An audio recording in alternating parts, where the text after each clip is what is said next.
Bagatelle pour un massacre. Louis-Ferdinand Céline. À Eugène Daby, à mes potes du théâtre en toile. Il est vilain, il n'ira pas au paradis, celui qui décède sans avoir réglé tous ses comptes. Almanach des bons enfants. Le monde est plein de gens qui se disent des raffinés et puis qui ne sont pas, je l'affirme, raffinés pour un sou. Moi, votre serviteur, je crois bien que moi je suis un raffiné, tel quel, authentiquement raffiné. Jusqu'à ces derniers temps, j'avais peine à l'admettre, je résistais, et puis un jour je me rendis, tant pis. Je suis tout de même un peu gêné par mon raffinement. Que va-t-on dire? Prétendre, insinuer. Un raffiné valable, raffiné de droit, de coutume, officiel, d'habitude doit écrire au moins comme M. Gide, M. Van der Hem, M. Benda, M. Duhamel, Madame Colette, Madame Femina, Madame Valérie, les théâtres français, pâmés sur la nuance, Mallarmé, Bergson, Alain, Troufignolisé l'adjectif, Goncourtisé, merde, enculagaillé la moumouche, frénétisé l'insignifiance, babillé ténu dans la pompe, plastronisé, cocoriqué dans les micros, révélé mes disques favoris, mes projets de conférences.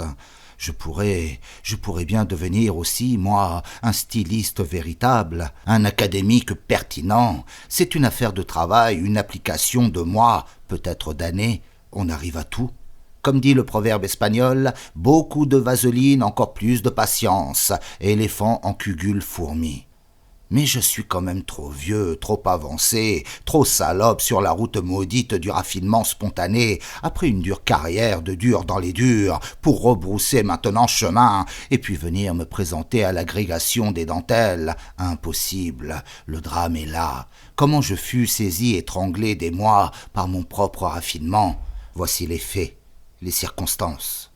Je m'ouvrais tout récemment un petit pote à moi, un bon petit médecin dans mon genre, en mieux. Léo Gutmann, de ce goût de plus en plus vivace, prononcé, virulent, que dis-je, absolument despotique qui me venait pour les danseuses. Je lui demandai son avis. Qu'allais-je devenir, moi, chargé de famille? Je lui avouai toute ma passion ravageuse. Dans une jambe de danseuse, le monde, ses ondes, tous ses rythmes, ses folies, ses vœux sont inscrits, jamais écrits. Le plus nuancé poème du monde, émouvant, Gutmann, tout. Le poème inouï, chaud et fragile comme une jambe de danseuse en mouvant équilibre et en ligne. Gutmann, mon ami, aux écoutes du plus grand secret, c'est Dieu lui-même, tout simplement. Voilà le fond de ma pensée. À partir de la semaine prochaine, Gutmann, après le terme, je ne veux plus travailler que pour les danseuses, tout pour la danse, rien que pour la danse. La vie les saisit, pure, les emporte. Au moindre élan, je veux aller me perdre avec elle, toute la vie, frémissante, onduleuse. Gutmann, elle m'appelle. Je ne suis plus moi-même, je me rends, je veux pas qu'on me bascule dans l'infini, à la source de tout, de toutes les ondes. La raison du monde est là, pas ailleurs, périr par la danseuse. Je suis vieux, je vais crever bientôt, je veux m'écrouler, m'effondrer, me dissiper, me vaporiser, tendre nuage, en arabesque, dans le néant, dans les fontaines du mirage. Je veux périr par la plus belle, je veux qu'elle souffle sur mon cœur, il s'arrêtera de battre. Je te promets, fais en sorte, Gutmann, que je me rapproche des danseuses. Je veux bien calancher, tu sais, comme tout le monde, mais pas dans un vase de nuit, par une onde, par une belle onde, la plus dansante, la plus émue. Je savais à qui je m'adressais. Léo Gutmann pouvait me comprendre. Confrère de haut parage, Gutmann, achalandé comme bien peu. Quelle relation!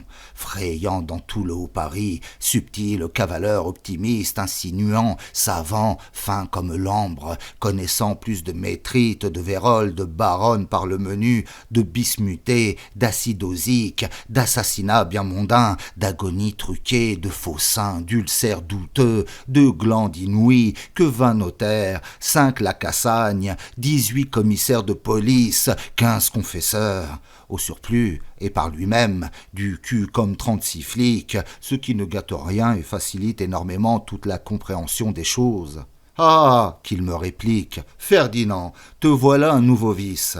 Tu veux lutiner les étoiles, à ton âge. C'est la pente fatale, tu n'as pas beaucoup d'argent. Comme tu serais plutôt repoussant, considérant ton physique, je te vois mal parti. Comme tu n'es pas distingué, comme tes livres si grossiers, si sales, te feront sûrement bien du tort. Le mieux serait de ne pas les montrer, encore moins que ta figure. Pour commencer, je te présenterai anonyme. Ça ne te fait rien ? Ah, j'aimerais crier, mais Gottman, je suis partisan, je m'en gaffe énormément, je veux bien, certes, et même je préfère demeurer aux aguets, les entrevoir, ces adorables, abrités par quelques lourds rideaux. Je ne tiens pas du tout à me montrer personnellement, je voudrais seulement t'observer en très grand secret, ces mignonnes à la barre, dans leurs exercices comme on admire à l'église les objets du culte, de très loin. Tout le monde ne communie pas. C'est cela. C'est cela même. Ne te montre pas. T'as toujours une tête de satyre. Les danseuses sont très effroyables, très facilement. Ce sont des oiseaux. Tu crois ? Tu crois ? Tout le monde le sait.